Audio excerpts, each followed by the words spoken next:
Ladies and gentlemen, boys and girls, welcome to a very special episode of the Cegs Table. Today I am joined by technically the creator of the Cegs Table, Andrew Moody. Andrew, what's up, my guy? How are we doing, JJ? How are I'm you doing tonight? amazing right now.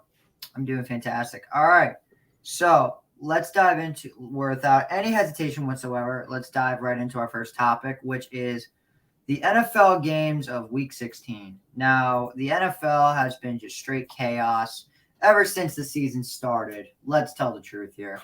So, our first game we've got is between the struggling Tampa Bay Buccaneers and the Detroit Lions. What do we got on this one? Well, JJ, so Dan Campbell, what is the Lions winning streak at right now? 6 games? 5 I games? believe it's at 3 games. They've won 5 of 6, though, I believe. 5 of 6. Yeah, so, Dan Campbell, Motor City Dan Campbell, who was worried about getting fired about like 6 weeks ago, now has a chance. They're the 8th seed in the NFC. I honestly think they can take the Redskins. Jared Goff has shown, he's shown in the past for your Rams that he can take a team to a Super Bowl. And so Yeah. I'm optimistic. This Lions team's played way better. Amon St. Brown has proven that he could be potentially a number one receiver in the NFL. DeAndre Swift and that running game. I like the Lions here, especially with the struggling Tom Brady. Really? I'm going with the Lions, too. I feel like, again, like you said, the Lions are just too good right now, and the Buccaneers are really struggling. So, yeah, I'm going Detroit, too.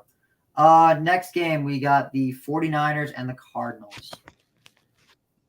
So this one, I'm gonna stick with Mr. Irrelevant going hot here. Brock Purdy, man. He's impressed his first 1.5 games so far, and who would have thought a kid from Iowa State, or who would have thought that the 49ers came in?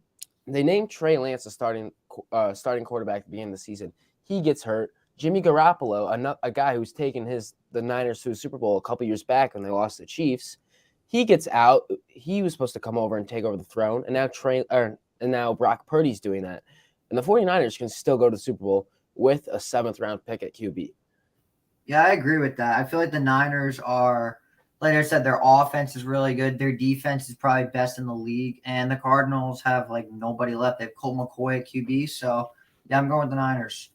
Next up, we got Miami and Las Vegas. Now, I don't know what the hell happened in Vegas last night, but that sure as hell is not happening this week. Dolphins million. That was a lucky win for the Raiders there, and honestly probably kept Josh McDaniels' job for another year, that win, because they're now 6-8. They're decent. I personally don't think Derek Carr will be wearing the black and silver next year. I think he'll find a home somewhere else. And I think who's stopping Tua right now? That's what I want to know. Tua's been on fire lately. Obviously, the Bills won in that snow-packed game, but I know he said they're snow in Alabama too, but they don't snow 12 inches, a whole foot down Alabama. So now that Tua's back and is it at Vegas or in Miami? It is in Vegas. Well, still warm climate. That's an indoor stadium. Tua's going to be able to throw the ball with ease. He's got Jalen Waddle. He's got Tyreek. He'll be fine. Dolphins are going to win this game. Interesting pick.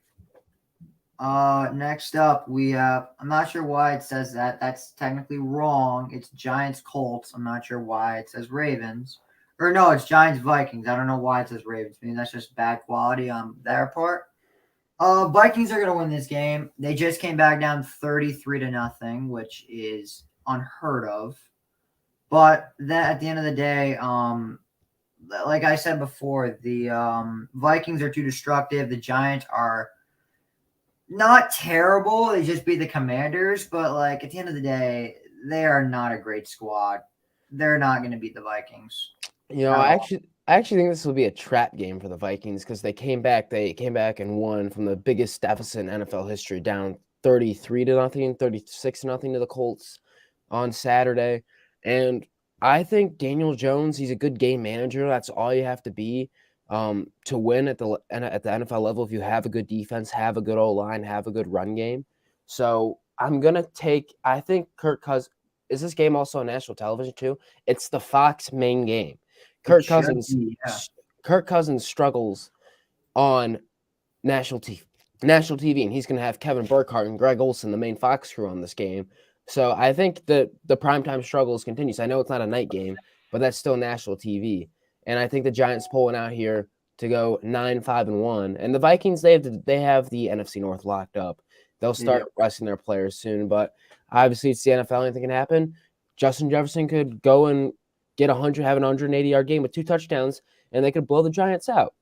Or it could be more of a defensive battle, low scoring. But I think it's going to be more of a higher scoring game. It's going to come down to who can throw the ball more efficiently and limit turnovers. So a typical showdown of who wants it more is what you're saying. Of course, yeah. All right, that's a very fair argument. Next up, well, that graphic was completely wrong. I think that was last year's Week 16, to be honest with you, because it was technically Packers-Dolphins, but I think we still picked the Dolphins anyways, right? The Packers are not going anywhere. Yeah, still the same thing. As long as it's in Miami. Yeah, I'm looking at it. I'm looking at the schedule now because they botched that big time. Yeah, because the Jets play the Jaguars this week on Thursday Night Football. Exactly. That I forgot to mention. Which the Jaguars, I'm going with the Jaguars. I feel like the Jaguars have been just playing. They've been unbelievable. Let's tell the truth here. No one saw this coming. Hey, they have 2 guys from this school, JJ, that are on fire right now. Trevor Lawrence and Travis Etienne, who have been on fire. I think Lawrence had over 400 yards passing. He came back down 26-17 or 26-10 against Dallas, who was a playoff caliber team. And Trevor Lawrence, they're 6-8 right now. I think they will maybe win a division next year in a weak NFC or AFC South, because Houston's not going to get any better in 1 year. The Titans are declining to what they were. The Colts I don't know what the Colts are. They're a mess right now. I hate to say that because I really respect that franchise a lot. I mean, my buddy's brother plays for that team. I'm a huge Pat McAfee fan, so I'm really connected. I really like the Colts franchise, but I don't think anyone can not say that they're not a dumpster fire right now. It's a mess over there. Yeah, it's not good at all for what's going on with the Colts, especially after blowing a 33-0 lead. Which, by the way, I got a quick story for you. So I was watching the Vikings game, and as soon as I turned it off, I flipped on the Jackson State game. Great game between Jackson State and North Carolina Central. Like, that game was phenomenal. And I didn't see that game, but I saw Dion consoling one of his players who dropped the game-winning score, and just shows how good of a coach Dion is, and how he's not trying to only just win games. He's trying to impact every kid that puts on a uniform and runs out of the tunnel with Coach Prime. Yeah, and that's what I really like about Deion Sanders. By the way, breaking news. For those that don't know, Travis Hunter has already entered the transfer portal. Big shocker, man. Big shocker. Not at all. I'm sure Shadur Sanders is going to enter in the next 2 minutes too. Yeah, there's no shot that Shadur and Travis and Deion are all going to Colorado together. For Welcome sure, 100%. to college football. Next up, we got Falcons, Ravens. I don't think we need to talk about this one. The Ravens are going to win. Nah, but I am interested to see Desmond Ridder go out again as a Cincinnati guy. He played with my friend's brother, Alec Pierce. So I'm once again interested to see the Cincinnati guys, how they fare, just like I'm interested to see the Clemson guys, because that's my college football team. But the Falcons, they're not great.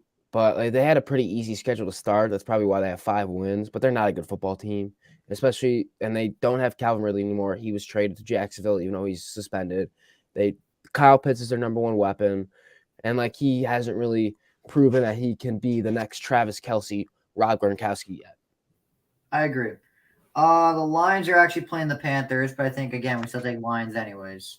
Oh, I'm taking the Lions. I said everything about Motor City Dan Campbell. I think the top 3 coaches I would want to play for in all of football right now is number 1, probably Deion Sanders. That guy motivates me. That guy makes me want to run through a wall. Number 2, Motor City Dan Campbell. I probably have to say for the same things to them. There's just some grit element with Motor City Dan Campbell. Number 3 is Dabo Swinney. That's my guy down in Clemson. Would love to play for him. He's inspirational, I will say. Even though Dabo has had there was a little controversy around the quarterback this year, I would jump off a bridge for Dabo. I figure you would. You freaking Clemson fan. Still can't beat Notre Dame though. You still can't beat us. I mean, we beat you in the college football playoff when it actually mattered. Did it really though? Because you got whooped by Ohio State. Moving on. Did we play? No, I don't think we did play. Actually, my bad. No, we played in the ACC championship. Still mattered, but regardless. And we beat you in the ACC, right? Because we lost know you what? when we Yeah. lost when Trevor had COVID. And DJ played probably his best game in his Clemson career. His first You don't start. want to talk about. You don't want to talk about what happened this year, though.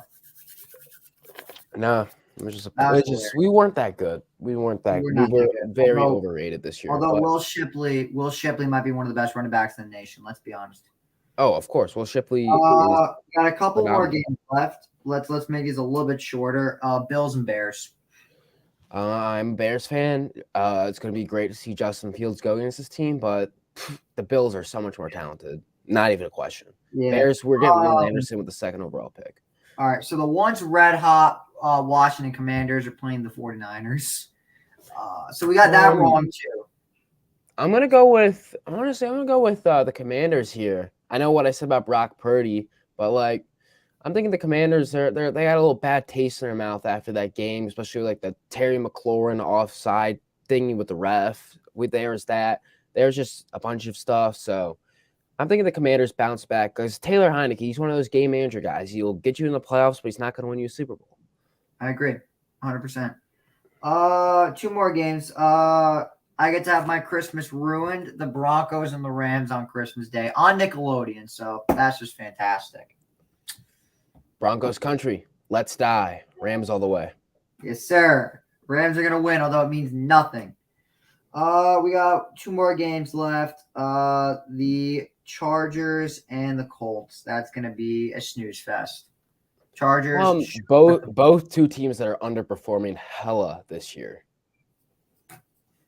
I agree with you, 100%. But I'm honestly gonna go Colts in here. I'm gonna go Colts here. They get the dub finally. The Chargers will never make the playoffs again. That's just a fact.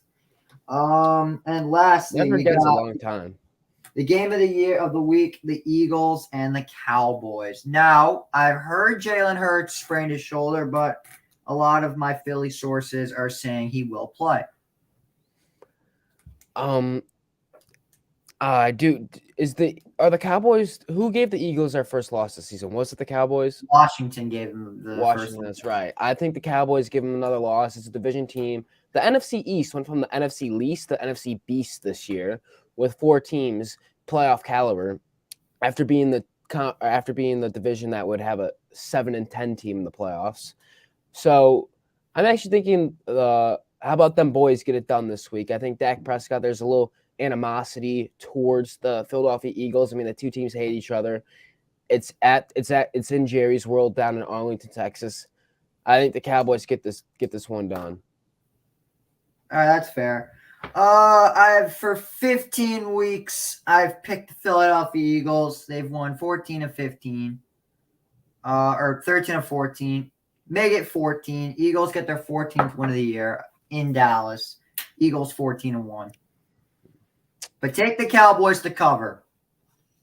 All right, let's move on to our next topic of the night, which is there is one good part about December besides football and MLB Free Agency. Christmas? No, we're talking in the sports world. Although Christmas Hanukkah? basketball is unbeaten. Yeah, shout out to all my Jewish people. Happy Hanukkah to everyone who celebrates. God bless you all. It's LeBron James' birthday? Does that count? No, it's bowl season, baby. I hate LeBron We got James, college football every single day. There is nothing like it. So, what are the bowl games that you are most excited to watch? I mean, you know my answer without me having to say it. The Orange Bowl. Of course, the Orange Bowl. It's the battle.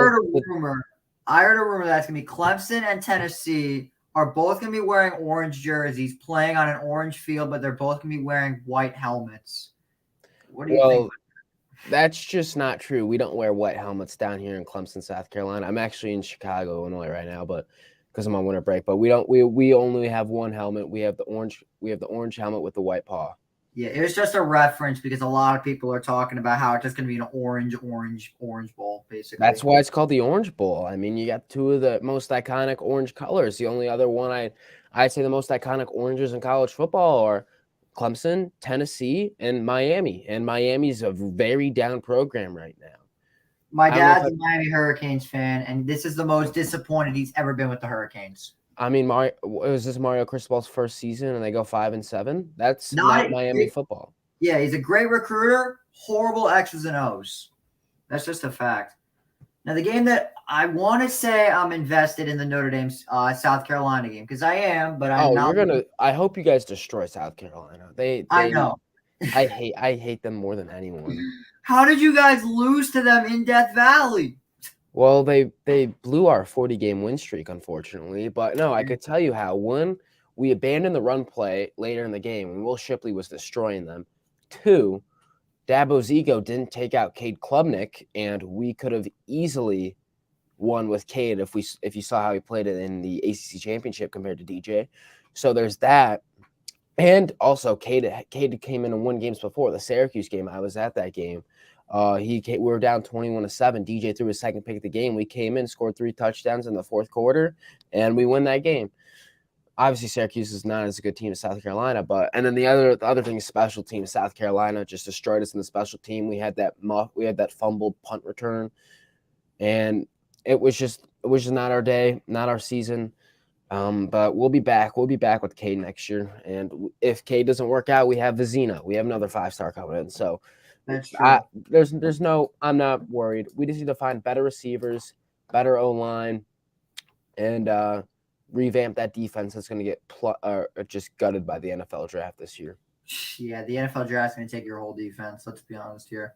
Except for the secondary, probably. We need to revamp the secondary. That secondary was Swiss cheese. Regardless, but I do think Clemson will beat Tennessee in the Orange Bowl, mainly because Hendon Hooker is out. I think if Hendon Hooker's in this game, it's a whole different story.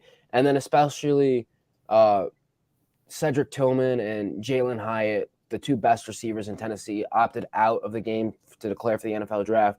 So they're not only missing their best player, they're missing their 2 best weapons on offense, and then our defense will just swallow them up. Yeah, let's be honest here, though. Do you think that they should get rid of bowl opt-outs? Because genuinely, I think they should. I don't know. I hate that people opt out of bowl games just to declare for the draft, which is like 5 months later. Like, let them play the bowl game, and they don't make them opt out.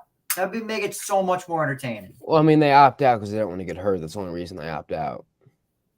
Especially with having Matt Corral, that could change the whole aspect now. So the one game I'm looking forward to watching is Penn State and Utah. I want to say Notre Dame, but we're going to get smoked because we have no Michael Mayer. Buckner is a terrible QB, so South Carolina's going to pound us. I thought Buckner was going to be Notre Dame's savior because Drew Pine wasn't the answer. Buckner sucks worse than Pine. Which is why I'm hoping I thought about it. I'd rather would have McNamara, but if you can go ahead and get DJ Uyagale in the transfer portal, go ahead, try it. You don't want him. I'm gonna be honest with you. You don't want him. Yeah, you know what? All I know is DJ. He's gonna excel wherever he goes because I just don't think Clemson was the right situation for him. Yeah, I agree. All right. In our CFP picks, I got Georgia blowing the doors off Ohio State and Michigan squeaking past TCU, setting up Georgia, Michigan. I have the same. I think Georgia's gonna beat Ohio State. I don't know if they're gonna totally blow the doors off them, but I think it'll be a good game. I feel like it's a way tougher game than if they had to play TCU. I think Michigan will take TCU pretty handily. I mean, they're coming off a loss versus K-State. Michigan coming off 2 very good wins. I think Michigan will play Georgia in it, and Georgia's not repeating. I think Jim Harbaugh gets his ring. Michigan will win it this year. JJ McCarthy, kid from Nazareth Academy, just outside Chicago, another Illinois kid. So I gotta support that. And Stetson Bennett, he's like 26. He should be like working a desk job by now. He shouldn't have like 12 years of eligibility. Yeah, I agree. Stetson's got to be in the league. He's so geriatric. All right. So that was our bowl season topic. But let's be honest. Remember how back in the start of the offseason, we were all complaining about how no one was getting signed. And as soon as one guy got signed, all the dominoes would fall? That has been the case with MLB Free Agency. Give me your take on free agency this offseason. So JJ, I want to know who I want to know this. Who do you think's had the best offseason so far? I mean, you know who I want to say, right? You want to say the Mets? But I don't think it's us. You don't? I Who do you think it genuinely, is then? as good as our offseason has been, I think it's Philadelphia. I really do think it's the Phillies because they got Trey Turner, who they desperately needed. They overpaid for Taiwan Walker, so be it. But they got what's his name? What's the dude's name? He's the guy from the Blue Jays. Know what I'm talking about? Yes. Who did they get? They got what you Ross call it? Stripling. Ross Stripling. Yes. Yeah, I mean, I think I always think of Ross Stripling as a Dodger, even though he's not there. But they He's also decent. got who else did Philly get? They got Strom out of Boston. They got I That's don't know true. Strom for is what they got him decent. for 7.5 a year, and Yeah, but then Walker signing is an overpay, though. Let's be honest. yeah, 18 a year for 4 years. Segura is still out there, and I have a weird feeling he's going to Atlanta. I hate to admit it, but that's probably where he's going. I mean, they have a hole. They have a hole there. I mean, who do you play at short though? Him or Orlando Arcia? Probably Segura, Arcia at second. Even though Segura was, I feel like Segura is more of a second baseman. That's I think fair enough. Arcia is more of a shortstop. Just like if we talk about like where they've played most recently, like Arcia was the shortstop before they traded for Adames, and then Segura was the second baseman while Gregorius is at short for forever. And then who they have, Scott, the Scott kid. Yeah, I think it's he's really good. Bryson Scott. I think it's shortstop. Bryson Stott, not Scott. Stop. My bad. My bad. I was thinking of Oh, Boston Scott, the running back for the Eagles, just the Giant Phillies. killer. Giant But killer. yeah, so I mean, obviously, I don't know why the Yankees are on the graphic for the best offseason because all they've done really is I just sign looked Aaron up the Judge. MLB. I just looked up a free agency graphic, and this is what came up. I mean, I guess they got Rodon now, so that changed it. That happened last night. So that they might have the best starting rotation in all of baseball with Cole, Nasty Nestor, Carlos Rodon, Domingo Germán. Who else is it? Who else is in that? Because they lost Tyone Severino. and Luis Severino, but that guy can never stay healthy. So But if you take a look at the Mets rotation, you got I mean, Justin Verlander's good, Senga's good, Scherzer, Scherzer's good. Senga, Quintana, who might be our most underrated signing of them all, and Carrasco. I think Quintana sucks, but that's just me. I heard he's actually not too bad, Quintana. Did you see how he was not a good pitcher for the Cubs? He was average at best. Maybe he's not. Maybe he wasn't meant to be a Cub. Like, let's be honest, guys like I don't think Jose Quintana's gonna have a great year. He's a 4 or 5 starter at best. That's exactly what the Mets are using him. We're using him as a Walker replacement, and our Bassett replacement is Senga. And considering how much we're paying for Senga, I think it's a steal. I think it's an absolute steal the Mets got for Senga. Yeah, and you also got how much you guys paying for Nimmo to come back? We are paying him $162 for 8 years, so around 20 million a year.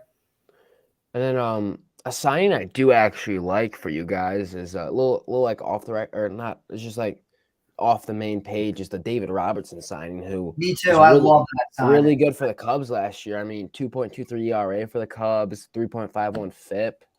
He's somebody. He's somebody I wanted the Mets to target at the deadline. You got Michael Givens? He's gone. I meant that's who you got at the deadline. He's a Baltimore Oriole. But you got him from the Cubs. Not gonna lie, I've been a Mets fan my whole life, but I think this year's trade deadline was the worst trade deadline in Mets history. It was horrendous. Givens sucked. You got Danny Burgers. What are you talking about? You got some of the most fan favorite players from this deadline. The best I've ever seen a fat guy run. Fair enough. Who's that play against the Braves? Oh my goodness, that was unbelievable. But we got Tyler Naquin and then whatever was left of Darren Ruff for our whole pitching farm. Yeah, I didn't get the JD Davis for Darren Ruff signing or trade.